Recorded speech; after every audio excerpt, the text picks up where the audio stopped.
بسم الله الرحمن الرحیم. د افغانستان اسلامي امارت د ستر محکمې عالی مقام په هدایت د یو مشخص کاري او منظم طرز العمل په اساس یو ټاکل شوي پلاوي په دې وروستیو کې د زندانونو چارو د سمون ادارې په همغږۍ د دې ادارې تر چتر لاندې په ټولو زندانونو باندې نظارت او لیدنه وکړه او تر هغې وروسته د ښځینه او نارینه په ګډون شاوخوا 3000 محبوسینو مستحقو محبوسینو ته د عفو تصمیم اعلان کړ او هغوی خوشي شول. همداشان شاوخوا 4000 نورو محبوسینو ته چې مستحقو هغوی ته یې د حبس په موده کې کموالی راوست او تخفیف ورته ورکول شو. د زندانونو چارو د سمون اداره مصممه او هوډمنه ده چې د ټولو زندانونو زندانیانو ته چې د دې ادارې تر چتر لاندې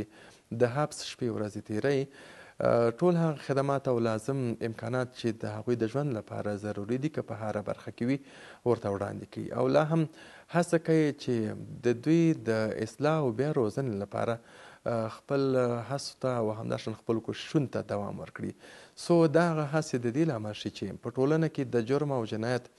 ګراف راټیټ شي او په ضمن کې هم د زندانیانو په رویه او